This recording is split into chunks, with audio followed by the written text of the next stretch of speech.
आए हो, चाहे यहूदी आए हो, चाहे ईसाई आए हो, चाहे डच आए हो, चाहे मंगोल आए हो, चाहे रोम आए हो, सब ने भारत में आकर के राज करने का काम किया है। और 7वीं शताब्दी से ही मुगलों ने आना शुरू किया था।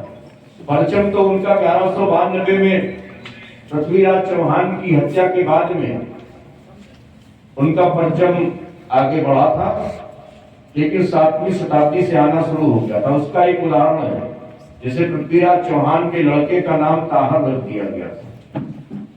तो ताहर किसी हिंदू का नाम हो नहीं सकता, किसी सनातनी का नाम हो नहीं सकता, तो उसके भी उदाहरण है। और इसी 1192 के बाद में हमारी तक्षशिला और नालंदा जैसी राजधानियां फूंक दी गई, 6-6 महीना जलती रही। भारत का इतिहास, भारत की संस्कृति जलकर के नष्ट हो गई। हमारे पास इतिहास बचा तो पृथ्वीराज चौहान के पीरियड का, उनके महामंत्री चंद्रप्रदाई द्वारा लिखी गई एक पुस्तक बची, यह थोड़े से कालखंड का। आल्हा उदल के भांजे जगनाइक ने एक पुस्तक लिखी थी, वो इतिहास बचा। और अब तक जो हम लोग इतिहास पढ़ते आए थे, आ रहे हैं, वो या तो मुगलों का लिखा हुआ है तो या तो अंग्रेजों का लिखा हुआ है। और हमको इस पर भी लोग कहते हैं कि भारतीय जनता पार्टी ने क्या किया। आपने भारतीय जनता पार्टी की सरकार बनाई, जनता ने भारतीय जनता पार्टी की सरकार बनाई, तो जिस देश ने हमारे देश पर 200 साल तक राज किया, उस देश को हमने पीछे ढकेल करके, वो 5वें स्थान पर था, उसको हमने पीछे ढकेला, हम 5वें स्थान पर हो गए और उसको ब्रिटेन को 6ठे स्थान पर भेजने का काम यदि किसी ने किया तो भारत की सरकार ने किया, भारतीय लोगों ने किया।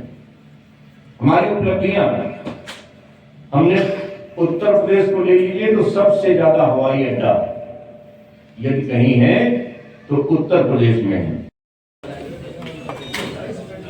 भारतीय जनता पार्टी गांव, गरीब, किसान, मजदूर, शिक्षक, विद्यार्थी, बिजनेसमैन सबको साथ में लेकर के चलना चाहती है।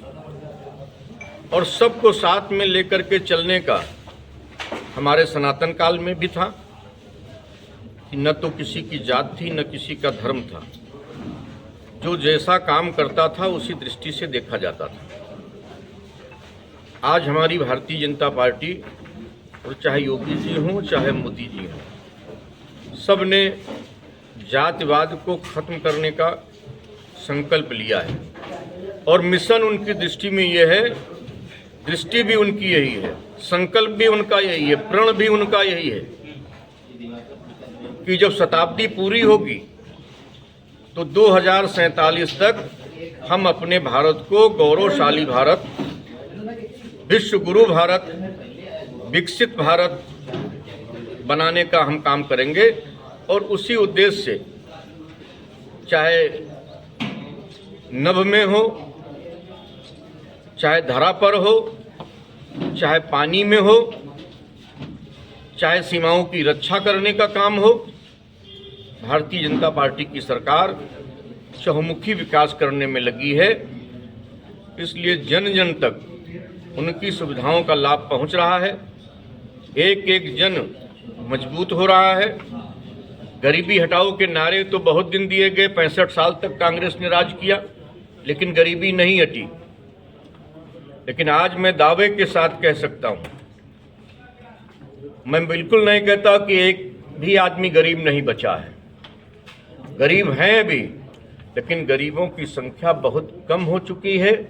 और धीरे धीरे पंडित दीनदयाल उपाध्याय ने एक नारा भी दिया था कि समाज के अंतिम छोर पर खड़ा हुआ व्यक्ति, जिसको कोई पूछने वाला नहीं है, जिसके तन पर कपड़े नहीं है, जिसके तन से दुर्गंध आती है, बदबू आती है, जिसको कोई अपने पास बैठने नहीं देना चाहता है, जब वो व्यक्ति हमारे समक्ष आकर के, हमारे बराबर आकर के खड़ा होगा, तब हम समझेंगे कि हमारे सिद्धांत के अनुसार ये पार्टियां काम कर रही हैं।